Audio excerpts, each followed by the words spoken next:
Madame, Monsieur, bonjour, bienvenue à tous au sommaire de votre journal de ce dimanche. C'est le grand jour pour les 290 000 nouveaux stagiaires, la deuxième session de l'enseignement et de la formation professionnelle.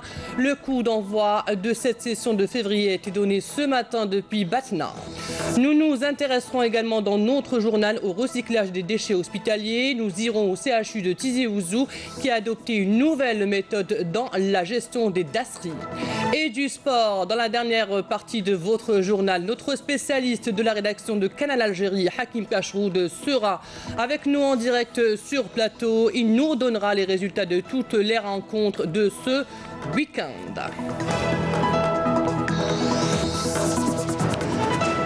Tout d'abord, le président de la République Abdelaziz Bouteflika a adressé un message de félicitations à l'émir du Koweït, Sheikh Sabah Al-Ahmed Al-Jabir Sabah, à l'occasion du 57e anniversaire de la fête d'indépendance de son pays. Un message dans lequel il lui a réitéré son engagement à développer les relations de coopération qui lient les deux pays, et ce dans tous les domaines. Comme annoncé dans les titres, c'est aujourd'hui le grand jour pour les nouveaux stagiaires de l'enseignement et de la formation professionnelle. Il s'agit de la deuxième session dont le coup d'envoi a été donné ce matin par le ministre de la tutelle Mohamed Mebarki, et ce depuis la wilaya de Batna. Et ils sont au total 290 000 stagiaires inscrits pour cette deuxième session de février, l'enseignement et de la formation professionnelle. Tout est fin prêt pour accueillir les stagiaires qui seront répartis sur 390 spécialités qui prennent en compte les besoins de l'économie nationale et les spécificités des régions. Mounana Walhamoudi. Assurer une main-d'œuvre qualifiée pour garantir le développement socio-économique est l'un des principaux objectifs du secteur de la formation et de l'enseignement professionnel. De ce fait, plus de 290 000 postes pédagogiques seront assurés pour la prochaine rentrée professionnelle prévue en ce mois de février, et ce grâce à l'ouverture de 20 nouveaux instituts de formation. Au cours de cette session, 370 spécialités seront enseignées dans plusieurs domaines, avec l'introduction pour la première fois d'une formation de technicien supérieur dans l'installation des réseaux de télécommunications. Autant d'offres de formation qui viennent répondre aux besoins de l'économie nationale comme alternative à l'industrie des hydrocarbures.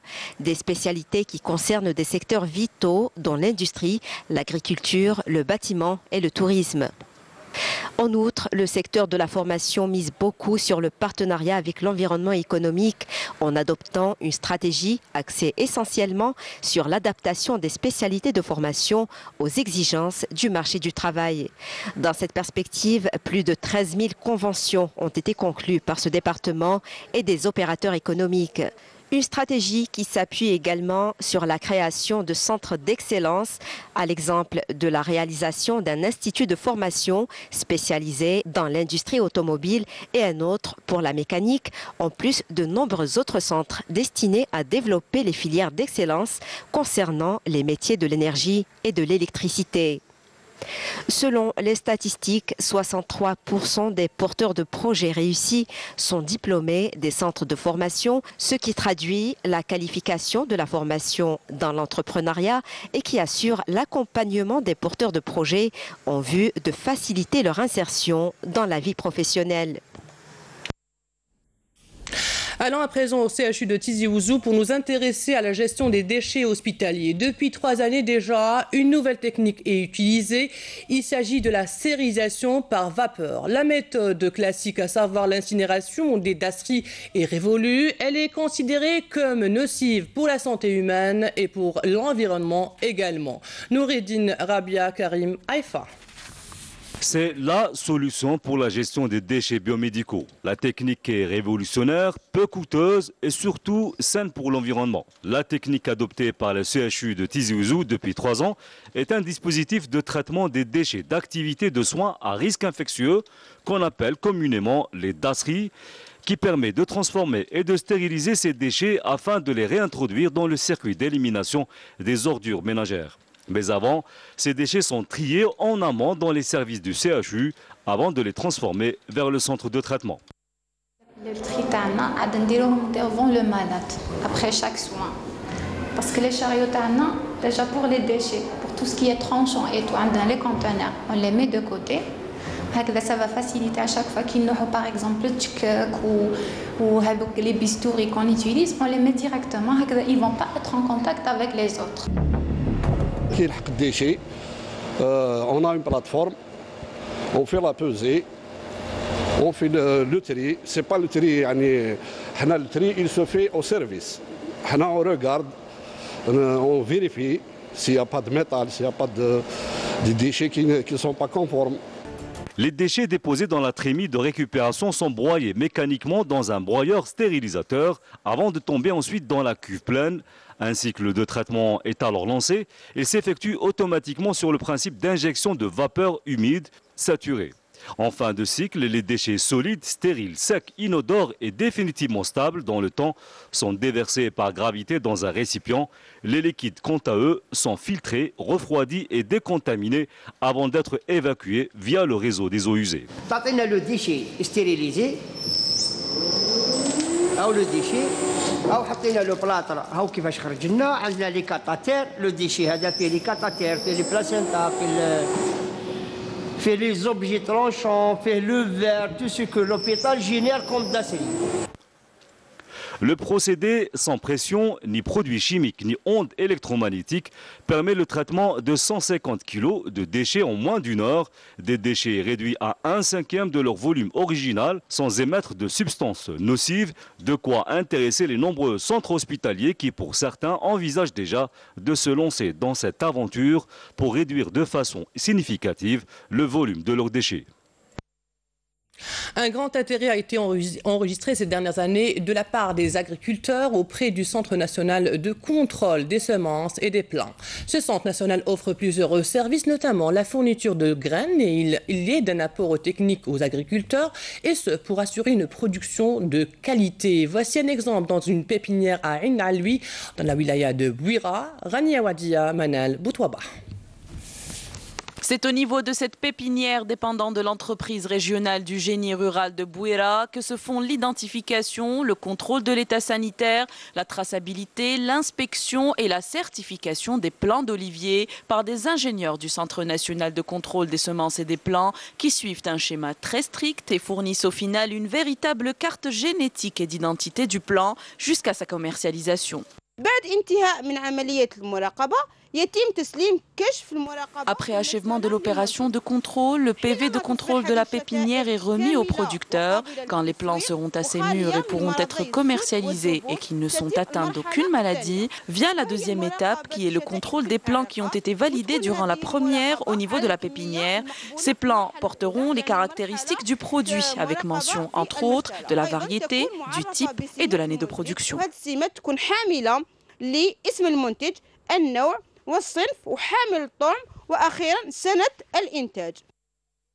Un véritable engouement est constaté ces dernières années pour ce genre de procédé de contrôle et de certification.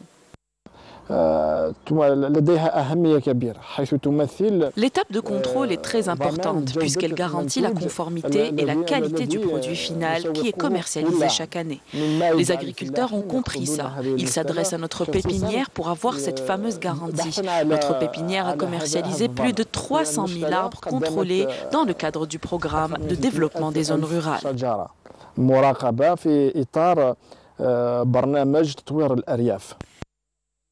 De plus en plus d'agriculteurs décident de s'orienter vers la sériculture ou la culture sous serre, et pour avoir l'agrément, il faut impérativement passer par le centre de contrôle de semences et plants. Mais avant l'aspect administratif, l'agriculteur, beaucoup plus conscient des enjeux, cherche surtout la garantie d'une culture saine, abondante et de qualité.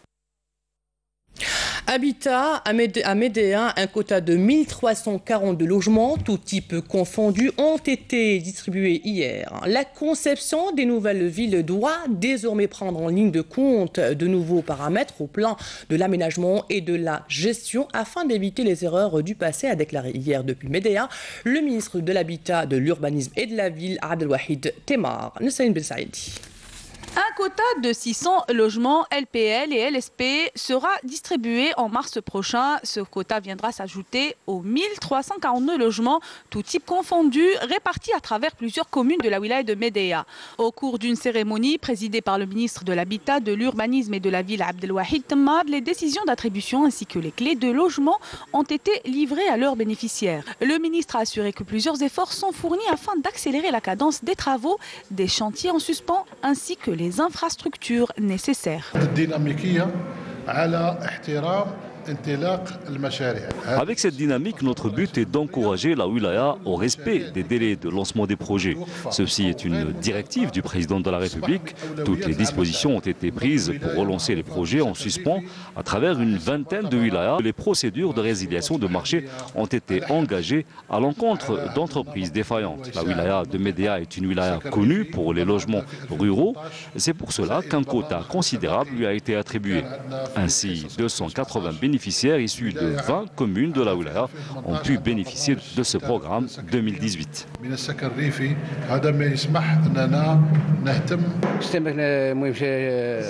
Je viens de bénéficier d'un logement social, je suis très content, je remercie tout le monde. Concernant le programme ADL, un quota supplémentaire de 900 logements viendra s'ajouter au précédent quota de 2700 logements déjà affectés à la wilaya au titre du programme 2018. 1000 autres logements location-vente destinés à couvrir le déficit qu'enregistre la wilaya seront programmés pour l'année 2019, selon le ministre qui a insisté lors de son déplacement sur le site d'implantation du projet de 700 logements location-vente à Haouch Beyazid sur le respect des délais de livraison des projets. Alors faites la touche un peu. On est pressé par le temps parce que les gens nous attendent, mais ce n'est pas au détriment de la qualité. Il faut que Amdia, je l'ai dit la dernière fois, je veux voir quelque chose de différent. C'est la montagne, c'est la beauté, c'est pas possible qu'on fait des logements à Babzouar ici. Donc je compte sur vous. Pour rappel, un précédent quota de 587 logements LPL et LSP avait été distribué début janvier au niveau de la wilaya de Médéa. L'opération avait concerné 7 communes, à savoir Ain Boussif, Tamsguida, Hannasha, Simahjoub, Mihoub, Mezghenna et Qsar el-Boukhari. Restons avec le chapitre de l'habitat. Les 23 opérations de relogement effectuées dans la capitale ont permis la récupération d'assiettes foncières, chose qui permet actuellement de relancer ou de lancer des projets de développement longtemps gelés par faute de disponibilité de terrain. Nadia Soltani, Bouchra Bouali. Les assiettes foncières récupérées seront destinées à la relance de projets de développement jusque-là gelés. Des projets qui contribueront à donner une meilleure image d'Alger. La forêt des palmiers dans la commune de Bechjarrah, par exemple, a été récupérée et sera aménagée en un espace de loisirs. D'un côté, on aménage la forêt et de l'autre, on dédie des espaces de détente, de loisirs et de jeux qui profiteront aux riverains.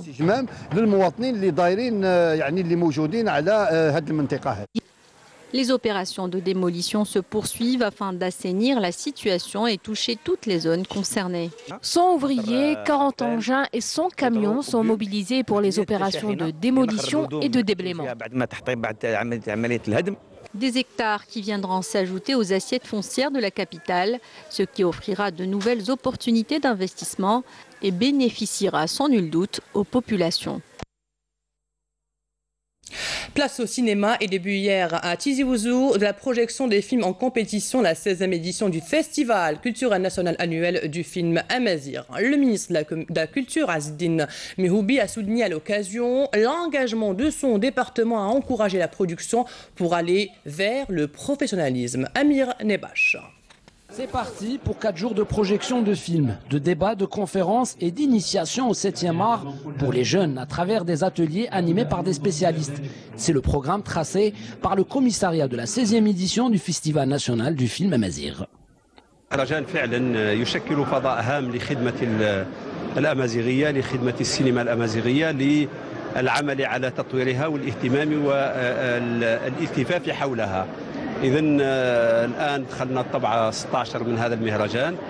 الدخول بلا شك سيكون موفق لأن هناك شعور لدى المشتغلين في الحقل السينمائي من أن الدعم سيزيد للسينما الأمازيغية. Il y a eu la participation de réalisateurs de différentes variantes en kabyle, en mozabite et en chewi. Une édition qui a pour thème l'importance de l'œuvre de Mouloud Mamri dans le développement du cinéma algérien. 3 films long métrage, 7 films court métrage et 7 films documentaires. Tizi Ouzou célèbre le 7e art à travers le cinéma d'expression amazigh, essentiel pour la promotion et le rayonnement de notre culture.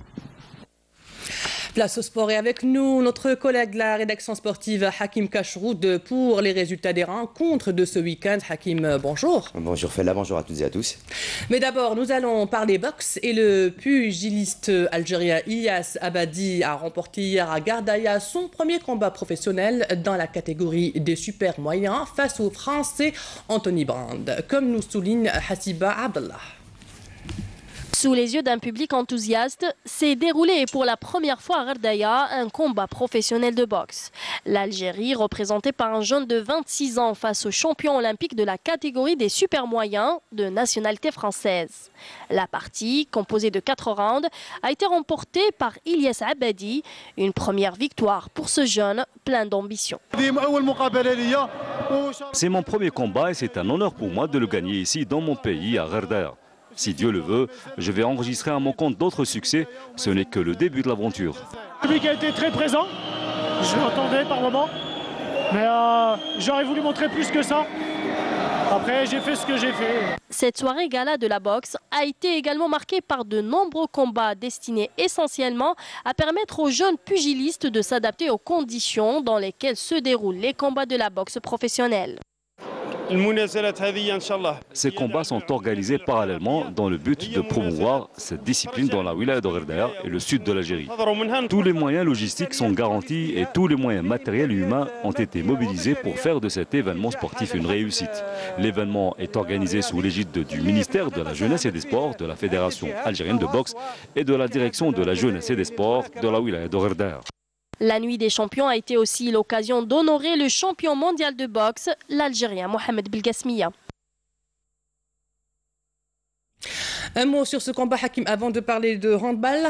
Ah oui, c'est l'expérience qui parle, puisque Belgasmiya n'est plus à présenter, qui est le manager général, mise énormément sur ce jeune Ilyas Abadi, dont il dit que ce sera certainement le futur, donc des bons résultats de la boxe nationale qui doit redorer impérativement son blason d'or. C'est vrai que l'Algérie a toujours été parmi les grandes nations du noble art, comme on l'appelle, au-delà des frontières, la boxe qui a toujours honoré dignement les couleurs nationales. Et Ilyas Abadi vient encore une fois de le prouver avec ce combat professionnel, le premier de sa carrière. Il a à peine 26 ans et tant mieux pour lui d'avoir ce bon résultat qui va lui permettre de voir un peu plus loin dans sa carrière professionnelle. On lui souhaite que du mal dans cette discipline qui est porteuse de médailles pour l'Algérie, il faut le rappeler. Inch'Allah. Inch'Allah.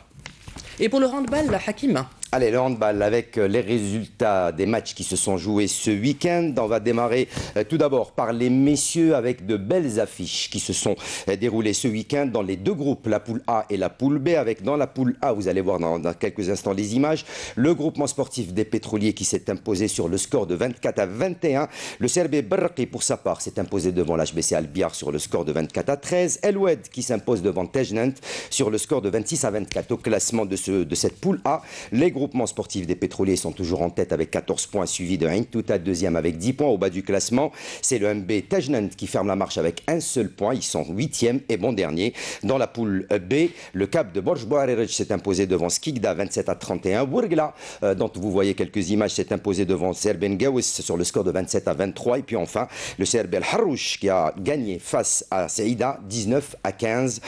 Au classement, Skikda est en tête avec 13 points et au bas du classement, 8e dans cette poule B. C'est le Ser Bengaouz qui ferme la marche avec 2 points. Il y a eu également une journée de championnat, la 12e chez les dames, avec le HBC Albiar qui s'impose 34-7. C'est le plus lourd score de cette journée de championnat face au HC Milia. Les autres résultats, Constantine qui a été battu par Saïda 23-20. Le FR Arzeux a été battu par le FR Constantine 26-21. Le Badjarrah qui a été battu par le groupement sportif des pétroliers 23-20. Et puis enfin Akbou qui s'impose devant Azellegen sur le score de 32-26 au classement. Albiar est en tête avec 24 points, suivi du groupement sportif des pétroliers, deuxième avec 22 points. Au bas du classement, c'est Milia qui est bon dernière avec seulement 2 points. Alors place maintenant aux résultats des rencontres de ce week-end disputées dans le cadre de la 21e journée de Ligue 1 et Ligue 2 Mobilis. Et oui, et donc cette journée de Ligue 1 a été profitable aux leaders, le CS Constantine et à son poursuivant direct, le MC Oran, qui ont réussi à s'imposer tous deux lors de cette 21e journée. Ils ont profité également du faux pas des poursuivants directs, à l'image du Mouloudia d'Alger et de l'USMA d'Alger, qui ont fait match nul dans le Big Derby de l'Algérois. Les résultats donc de cette 21e journée, on va voir dans quelques instants les matchs qui se sont joués en ouverture de cette 21e journée, avec la GS Kabylie qui renoue avec la victoire, qui s'impose devant Bel Abbès sur le score de 2-1. Le score également très étriqué, vous allez le voir, de la victoire du MC Oran, le Dauphin, qui lui s'est imposé à domicile face à l'équipe d'Al-Harraj, qui reste parmi les équipes qui sont dans le bas-fond du classement. Donc ça, c'est le deuxième but de la GS Kabylie. Vous allez voir également le seul et l'unique but donc de l'USM Bel Abbès, qui ont réduit le score en toute fin de rencontre dans cette confrontation entre GSK et l'USM Bel Abbès. Le MC Oran, le seul but inscrit par l'ancien sociétaire de l'entente de Sétif, Chiban, qui marque le seul but de la confrontation entre l'USM Al-Harraj et le MC Oran. L'autre match qui a tenu l'attention, c'est la victoire de Constantine face à Biskra, également sur un seul but du canonnier Abid, 1-0. Et puis le Paradou Athletic Club qui a fait match nul face au Nasr Hussein Dey sur le score d'un but partout. Pour les autres résultats, on vous l'avait dit, donc dans la big confrontation et donc dans ce big derby algérois au stade du 5 juillet qui a drivé un monde important au stade du 5 juillet. Pour ce derby algérois, il n'y a pas eu de vainqueur. C'est l'USMA d'Alger qui a en première mi-temps ouvert la marque grâce à Darfallou donc dans cette rencontre qui tout le monde pensait que l'USMA d'Alger allait s'imposer largement devant le Mouloudia qui sortait d'une belle qualification en Ligue des Champions africaine, mais le Mouloudia qui n'avait pas dit son dernier mot était revenu en seconde mi-temps et a réussi à égaliser face à cette formation de l'USMA d'Alger. Un derby, comme on dit souvent, une montagne qui a accouché d'une souris. On n'a pas connu de vainqueur. C'était un superbe beau match. Il a tenu toutes ses promesses. Malheureusement, pas de vainqueur. 2-2 entre le Mouloudia d'Alger et l'USMA d'Alger. Pour les autres résultats, je le disais, le Shabab Riyadi de Belouizdad est allé ramener un précieux point du match nul devant la GS Saoura à Béchar. Et puis Blida qui s'impose devant le Difa Tajnant sur le score d'1-0. Au classement général, vous allez le voir, le CS Constantine toujours en tête avec 42 points, suivi du MC Oran, deuxième, 38 points, et le Mouloudia d'Alger, troisième avec 34 points. Au bas du classement, Tajnant est 14e avec 21 points, l'USM Al-Harraj 15e avec 18 points. Et bon dernier, c'est l'USM Blida qui ferme la marche avec 15 points. On a joué également pour le compte de la Ligue 2 et il fallait suivre les big matchs et surtout celui du leader qui est allé qui a été tenu en échec à domicile par l'AISO Schleuf sur le score de 2 buts partout. Ça s'est passé à Ain Mlila. Les autres résultats de cette 21e journée, le Shabab Riyadi d'Ain Fekroun qui s'impose devant Skikda 2-0, le RC Relizane qui fait match nul face à Seïda 0 partout, le Wydad de Tlemcen et l'Azmodoran dans le derby de l'Ouest ont fait match nul, 1 but partout. Le Ralia Mascara a été battu par le Mob de Béjaïa 2-1. Le Cap de Borj Bouarirech qui s'impose 2-0 face au Mouloudia d'El Alma. Le RC Kouba qui gagne encore une fois 2-1 face au ML Boussaada. La GSM Béjaïa face au Cap de Batna, victoire de Béjaïa sur le score de 3-2. Et puis enfin 2-2 entre Ain Mlila et l'AISO Schleuf. Au classement, Ain Mlila toujours en tête avec 41 points, suivi du Mob de Béjaïa et de la GSM Béjaïa, tous deux dauphins avec 39 points. Au bas du classement, c'est le Cap de Batna qui est bon dernier avec seulement 18 points. Merci à vous, Hakim. C'est moi. On rappelle juste le rendez-vous de mardi à suivre sur Canal Algérie à partir de 18h. Match amical entre les U20 de l'Algérie et celle de l'équipe de Palestine. Ce sera au stade du 5 juillet. Vous êtes tous conviés à aller assister à cette belle rencontre entre les Algériens et nos amis palestiniens. Merci, Hakim. C'est moi. C'est la fin de cette édition préparée par la rédaction de Canal Algérie. Dans quelques instants, les prévisions météo de Amel Laribi. L'information continue sur notre site entv.dz ou sur YouTube Canal Algérie. Merci, bonne semaine et au revoir.